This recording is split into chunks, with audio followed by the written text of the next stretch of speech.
I really hope I have enough memory. So, also going to record on my phone. A lot of recording going on. No worries. It will be documented. Yes, it will. Okay. Just in case, I never know how the audio is with this thing, so I'd rather have a backup. All right. I'm just going to set this here. Perfect. And I'll set it right here. Okay. So my name's Trevor. Like I said, I'm a senior. I'm a student at Texas State. This is kind of like my big. I'm a journalism major, and this is like my big end of the year project. Awesome. So We're that's why honored to be part of it. Thanks. Yeah. Well, thank you for participating.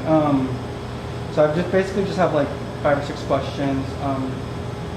I guess if you could start out just introducing yourself and what your role is here. Sure. My name is Chris Rue. Last name is Rue. I'm the general manager here at the Stonewall Warehouse.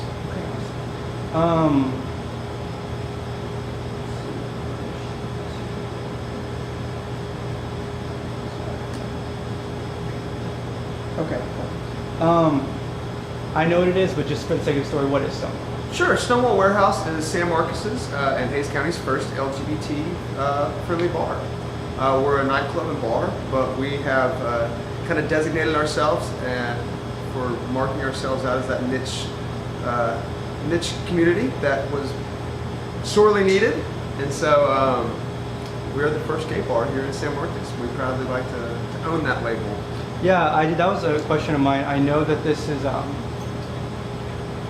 so this is the first and only gay bar. So far, obviously we welcome other people in Hays County or even in San Marcos. We are a small town, but yeah, we are the first gay bar here in San Marcos. Oh, congratulations! Thank you. Awesome. Yes, I know other people have talked about it in the past, and we've had a lot of support from obviously a great client base, but we're the first ones that stepped up to the plate and did it. Yes, I'm so happy to hear that. So basically, what inspired you guys to do this? Like, where did this idea come from?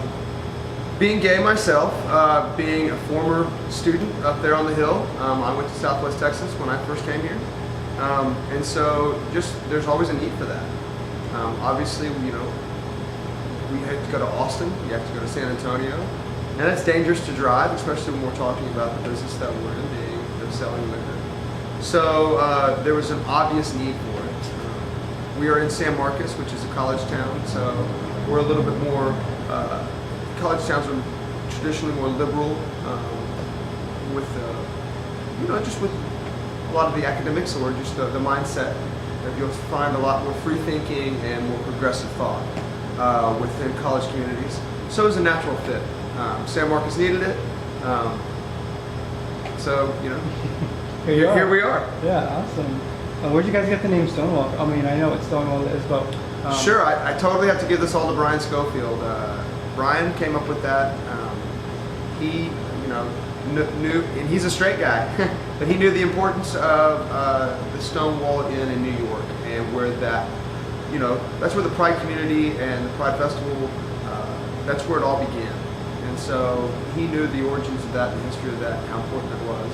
But it was also kind of a double effect because we are also in this gorgeous old building that is made of stone walls.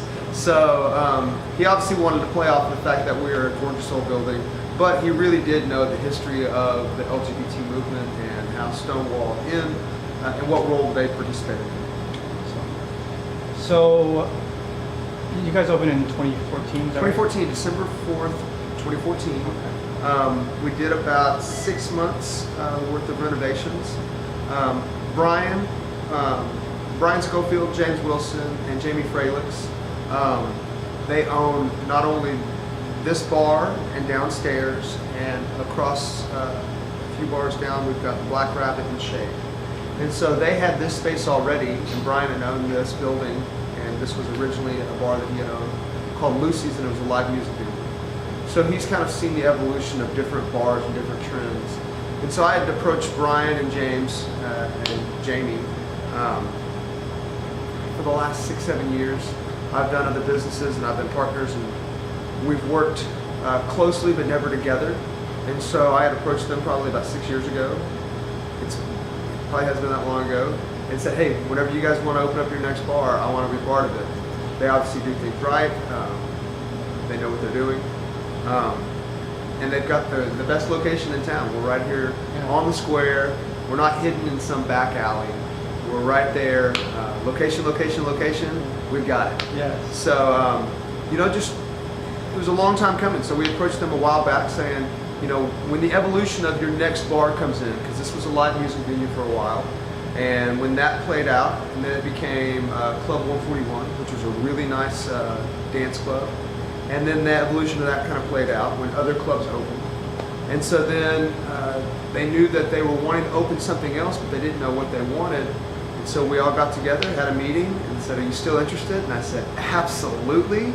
But it was just also the timing was right. I think that if we would have talked about this 6 years ago, I don't think that the reception would have been maybe as well.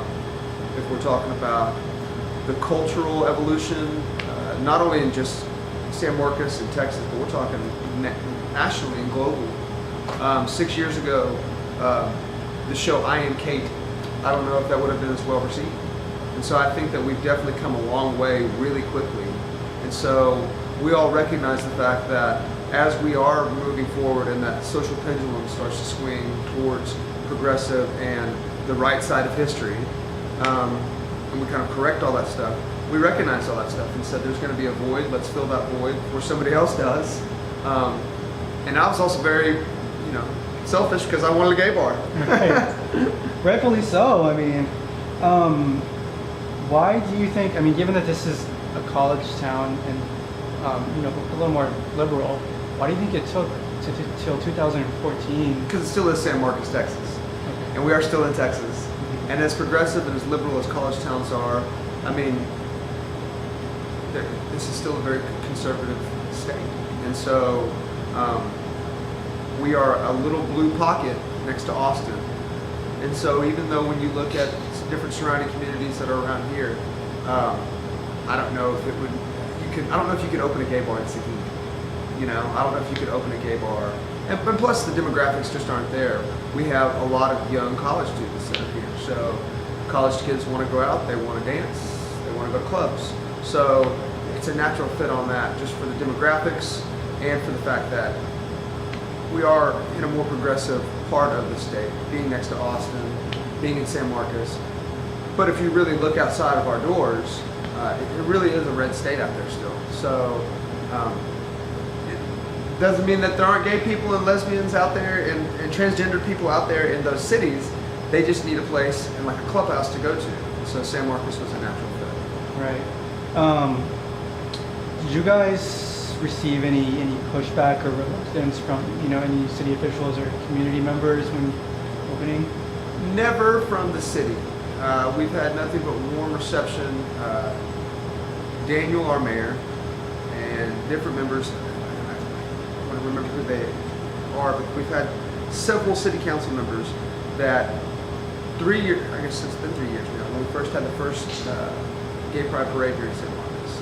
And Sylvia Sandoval put that together. She did a great job with all of that. The mayor was there from day one. And so, if anything, we've had a warm reception for knowing that the city wants to be on the right side. We were nominated last year for downtown, and we lost to Red Bud Roasters. Go see them, great coffee place.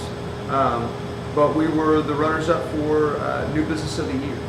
So we felt, nothing but warm embraces from the city.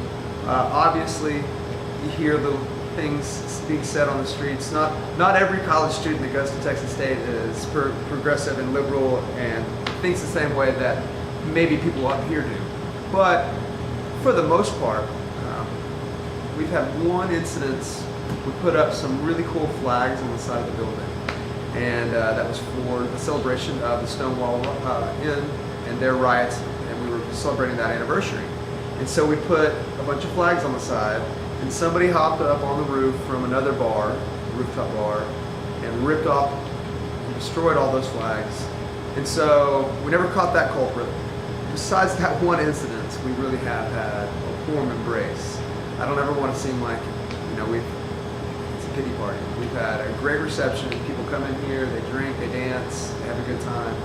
There's been a few things that you hear, but like I said, you can't win everybody over. Right. Some people are, even in 2016 to 2026, in 2026, there's still going to be bigots, there's still going to be racists, there's still going to be homophobes.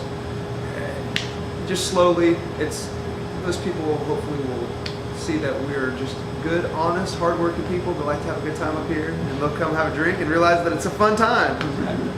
So now that it's been, well over a year, how is business doing? Good. We keep the place packed usually on the weekends, and we've got great stuff that goes on during the week too. So every night of the week it feels like we've got something going on. We do Mondays with karaoke, and Tuesdays we do a lip sync battle, and Sheena Daniel Kennedy comes in and she does like a drag review with her girls. And then on Wednesdays we've got Smash Brothers video game tournaments. And Thursdays, the International College Night, so we do $3 college. And then Fridays, this Friday we got a burlesque show. Saturdays, a drag show. And I know that you guys do, once a month, you guys do like a big drag queen. Like, didn't y'all just have one? We just had Jade Dior Fierce from RuPaul's Drag Race here. She was here last Friday. Yeah. Packs out the house. We had Kennedy Davenport from the RuPaul's Drag Race. So, and we'll have more. Those were just our first two, but definitely bringing in those those types of celebrities within the LGBT community is also very helpful too. Kind of puts us on the map too. Yeah, exactly. Well, so what does it mean for St. Marcus now that we have an official game owner? I think that we just kind of put our notch as another normal city. I think that by doing this, it kind of like normalizes it. And that's sad, but I think that every town should have a representation of your demographics. The smaller the town, the more conservative, the more ultra-religious, or whatever the reasons. Some towns may not have that pushback, but I think every town should have a representation of what's here. And so I think it just kind of normalizes San Marcos and says industries would want to come because everybody's represented here. It kind of just makes things more normal.